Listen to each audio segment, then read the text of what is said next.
अगर आपके बच्चे आपका घर का काम करने में आपकी हेल्प करें तो कितना अच्छा होगा, है ना। आज इस वीडियो में वही मैं आपको बताने वाली हूँ कि कैसे आप अपने बच्चों को घर का काम करना सिखा सकते हैं। इस वीडियो को बनाने का मकसद ये बिल्कुल भी नहीं है कि हम अपने बच्चों से पूरा घर साफ करा लें, जी नहीं। इस वीडियो का उद्देश्य सिर्फ इतना है कि हम अपने बच्चों को उनकी रिस्पॉन्सिबिलिटी सिखाएं। उनको ये समझ आना चाहिए कि घर अपने आप साफ नहीं हो जाता, हमें अपने घर को खुद क्लीन करना पड़ता है और जो गंदगी हम करते हैं वो गंदगी हमें खुद से ही साफ करना चाहिए। अदरवाइज आगे चल के बच्चों को बहुत ज़्यादा प्रॉब्लम होती है। इस चीज़ के लिए हमें कुछ टिप्स हैं, कुछ टेक्निक्स हैं, वो फॉलो करनी है जिससे कि आपका बच्चा जो है घर के काम करने में आपकी मदद करना शुरू कर देगा, वो भी खुशी खुशी। चलिए वीडियो स्टार्ट करते हैं। मेरा नाम है Diksha and you are watching me on mom kid express. अगर अभी तक आपने हमारे इस चैनल को सब्सक्राइब नहीं किया है तो जल्दी से सब्सक्राइब कर लीजिए। Now let's get started. सबसे पहली जो चीज़ है वो ये है कि हमेशा आपको जो भी घर के काम बच्चे को देने हैं वो उसकी एज के हिसाब से होने चाहिए। ऐसा नहीं होना चाहिए कि आपका बच्चा 2 साल का है और आपने उसको कुछ बड़ा टास्क दे दिया जो कि उसके लिए करना आसान नहीं हो, या फिर आपका बच्चा भी 4 साल का है लेकिन आज से पहले उसने बिल्कुल कुछ नहीं किया और रैंडमली आप उसको बहुत बड़ा टास्क दे दें। तो आप अपने बच्चे की हैबिट्स और उसकी एज के अप्रोप्रिएट टास्क दें। अब एज के अप्रोप्रिएट टास्क कौन से होते हैं, आप गूगल पे सर्च करेंगे तो बहुत सारी लिस्ट्स आपको मिल जाएंगी, बहुत सारी इमेजेस आपको मिल जाएंगी जिनके हिसाब से आप अपने बच्चे के लिए चोर्स जो है, घर के जो काम है वो डिसाइड कर सकते हैं। जैसे फॉर एग्जांपल अगर आपका बच्चा 2 साल का है तो एक जो टास्क आपको बच्चे को शुरुआत में देना शुरू करना है, दैट इज जो भी टॉयज़ आपने खेले हैं वो टॉयज़ आपने खेलने के बाद में खुद से ही बंद करके टॉय बास्केट में डाल के आपको साइड रखना है। Nobody is gonna do that for you. ये बच्चे को समझ आना चाहिए और बच्चे खुद से खुशी खुशी टॉयज़ को रखना उसको आना चाहिए। इस इनिशियली बच्चे जो काम करना शुरू करेंगे वो बहुत गंदा काम करेंगे, बिल्कुल भी परफेक्टली काम नहीं करेंगे। और ध्यान रखिए, हम यहाँ पे परफेक्शन एक्सपेक्ट भी नहीं कर, हम यहाँ पे बस प्रोग्रेस जो है एक्सपेक्ट कर रहे हैं। तो आप अपने बच्चे के एज के हिसाब से जो है काम डिसाइड करते रहिए। जब बच्चा एक काम सीख जाए तब उसको दूसरा काम देना शुरू करिए।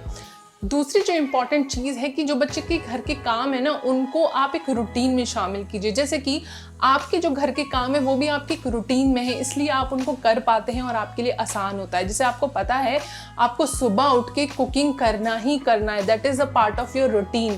तो अपने बच्चे के डेली रूटीन में घर के कामों को सेट करेंगे तो बच्चे को वो फॉलो करना बहुत आसान हो जाएगा। जैसे कि फॉर एग्जाम्पल मेरी डॉटर का ये है कि जब वो स्कूल के लिए, मैं उसको ऑलमोस्ट 20 मिनट्स पहले रेडी करके फ्री हो जाती हूँ। फिर मैं अपना कुछ भी काम करना होगा बट उसको मैं 20 मिनट्स पहले रेडी कर देती हूँ।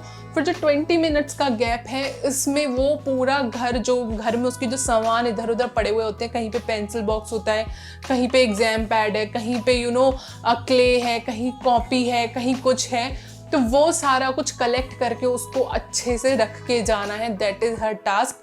चाहे वो इसको 20 मिनट्स में करे, चाहे वो उसको 10 मिनट में करे या 5 मिनट में करे।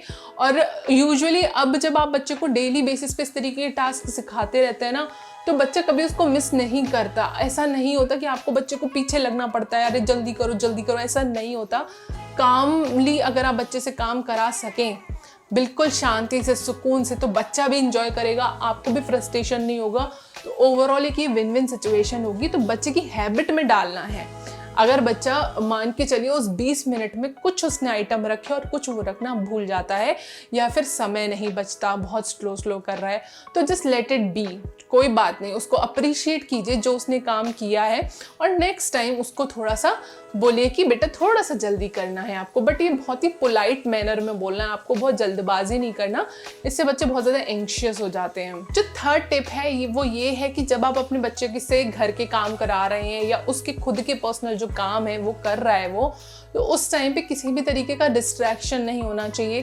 कोई भी ऐसा नहीं होना चाहिए कि वो बस टॉय भी खेल रहा है, साथ में वो काम भी कर रहा है, या फिर टीवी भी देख रहा है और साथ में कुछ अपने क्लीनिंग भी कर रहा है। ऐसा नहीं होना चाहिए। सो नो डिस्ट्रैक्शन आपको रखना चाहिए जिस टाइम पे आपका बच्चा काम कर रहा है। और इसी में एक चीज़ ये है कि कभी भी बहुत लंबे समय तक के लिए बच्चे को सफाई करने के लिए ना बोलें। 5 minute 10 minutes is more than enough. अगर आपका बच्चा भी शुरुआत कर रहा है तो 5-10 मिनट्स बहुत ज़्यादा काम हो जाता है। अगर बच्चा अच्छे से करे और आप उससे अच्छे से करवा सकें तो 5-10 मिनट्स में वो आराम से अपने जो मेस है ना, जो टॉयज़ हैं, जो उसके कपड़े हैं जो इधर उधर पड़े हुए हैं, वो बच्चा समेटना स्टार्ट कर देगा। जो 4th और 5th टिप है वो दोनों को मैं क्लब करके बता रही हूँ। वो ये है कि आपने टाइमर इस्तेमाल करना है और आपने इसको बहुत ही फन वे में बच्चे को काम करने के लिए बोलना है। फॉर एग्जाम्पल, आपने बोला कि मैं 10 मिनट्स का टाइमर लगाती हूँ, तुम भी अपना एक ये रूम क्लीन करो, मैं भी अपना एक ये रूम क्लीन करती हूँ, एंड लेट्स सी कि कौन पहले क्लीन कर लेता है। Just make it a fun कि बच्चे को बहुत मज़ा आए करने में। और ये बहुत सारी स्टडीज़ में देखा गया है, जब भी हम टाइमर लगा के किसी चीज़ को करने का शुरुआत करते हैं तो उस काम में हम बहुत ही ज़्यादा इफेक्टिव होते हैं, बहुत क्विकली हम उस काम को कंप्लीट कर लेते हैं। सो आपने बच्चे को यही करना है कि टाइमर लगा के और बहुत ही मज़े से फन वे में बच्चे को क्लीनिंग करना सिखाना है। जो 6th पॉइंट ये है कि कभी भी नेवर एवर आपने अपने बच्चे को पनिशमेंट में घर के काम करने के लिए नहीं देना कि अगर तुमने मेरी बात ये नहीं मानी तो ये काम तुमको करना पड़ेगा। अगर ये सेंटेंस आपको फेमिलियर लगता है तो इस सेंटेंस को बंद कर दीजिए यूज़ करना, नहीं तो बच्चा हमेशा घर के काम को पनिशमेंट से रिलेट करेगा और वो कभी भी घर के काम करना नहीं सीखेगा और ये आगे चल के उसको बहुत प्रॉब्लम करेगा। सो कभी भी जो घर के काम है उसको पनिशमेंट में मत दीजिए। पनिशमेंट में आप बच्चे को एक चेयर पे टाइम आउट दे सकते हैं कि आप इस चेयर पे बैठे रहोगे टिल 4 मिनट्स 5 मिनट्स, लेकिन किसी भी घर के काम करने के लिए बच्चे को पनिशमेंट में मत दीजिए। जो 7th इंपॉर्टेंट चीज़ है कि बच्चे अगर अपनी तरफ से कुछ भी थोड़ा सा इनिशिएशन ले रहे हैं या फिर घर का सफाई करना स्टार्ट कर रहे हैं तो उनको अप्रिशिएट कीजिए। इनिशियली मेरी पीहू को डस्टिंग करना बहुत ज़्यादा अच्छा लगता था। टॉयज़ तो वो जब 1.5 ईयर की तब से ही अपने खुद ही रखती है, बट उसको डस्टिंग करने में बहुत मज़ा आता था। बट वो बहुत छोटी थी तो ऑब्वियसली उतना अच्छे से क्लीनिंग नहीं कर सकती थी और हमें लिविंग रूम अच्छे से क्लीन करना होता है। कभी भी गेस्ट आ जाते हैं तो यूजुअली वो यही रहता था कि मैंने उसको डस्ट किया, टेबल को सोफे को, बाकी का फर्नीचर क्लीन किया, वो वापस से लेके आ जाती थी, मम्मा चिक चिक करना है, वो ग्लास क्लीनर को चिक चिक करना बोलती है और उससे फिर वो वापस से एक टॉवल लेके वो वापस से दोबारा क्लीन करती थी। बट मैंने उसको कभी स्टॉप नहीं किया बिकॉज बच्चे ऐसे ही तो इनिशिएट करते हैं, बच्चों को ऐसे ही तो मज़ा आता है। समटाइम्स वो और ज़्यादा गंदा हो जाता था, वो एक अलग स्टोरी है, बट हमेशा बच्चे के जो भी इनिशिएशंस हैं, बच्चा अगर कोई काम खुद से कर रहा है या उसने कोई काम कंप्लीट कर लिया है तो उसको अप्रिशिएट करना कभी भी ना भूलें, उसको थैंक यू कहना कभी भी ना भूलें। जो 8th टिप है जो कि ज़रूरी नहीं आप फॉलो करें, मैं इसको यूजुअली इतना फॉलो नहीं करती हूँ बट कुछ केसेस में काफ़ी ज़्यादा हेल्पफुल हो सकता है, वो ये, अगर आपके बच्चे बहुत ही ज़्यादा स्टबर्न हैं, वो नहीं काम करना उनको बिल्कुल भी पसंद है, मतलब बहुत ही ज़्यादा क्रैंकी हो जाते हैं, तो उस केस में आप रिवॉर्ड सिस्टम जो है स्टार्ट कर सकते हैं।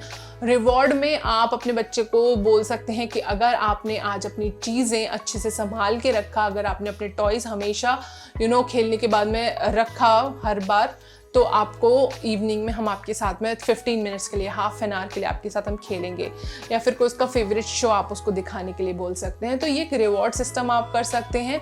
ये बहुत ज़्यादा पॉपुलर है और बहुत ज़्यादा लोगों पे काम भी करता है। पर्सनली मैं इसको यूज़ नहीं करती क्योंकि मैं ये नहीं चाहती कि उसको जो उसकी रिस्पॉन्सिबिलिटीज़ हैं उसको करने के लिए उसको रिवॉर्ड दिया जाए। इट इज़ नॉट समथिंग कि बच्चे को, मतलब मेरा पर्सनल ऐसा सोच है कि उसमें रिवॉर्डिंग नहीं होना चाहिए। बट अगर बच्चे स्टबर्न हैं, वो नहीं, बिल्कुल भी नहीं सुन रहे हैं, तो इसको यूज़ करने में कोई भी बुराई नहीं है। बट लकीली मेरी डॉटर जो है वो पसंद करती है इस तरीके के काम करना, उसको बिल्कुल घर नीट एंड क्लीन रखना पसंद है। सो इसलिए मुझे इतना नीड भी नहीं लगा, but I can understand for some parents कि ये एक बहुत ही ज़्यादा नेसेसिटी टिप हो सकता है। सो अगर आपको ये ज़रूरत पड़े तो इस टिप का भी आप इस्तेमाल कर सकते हैं और इसके बाद में आपके बच्चे ज़रूर घर का काम खुशी खुशी करना पसंद करेंगे। इस तरीके के और भी टिप्स वाले वीडियोस के लिए मॉम किड एक्सप्रेस को सब्सक्राइब करें। Bye and take care.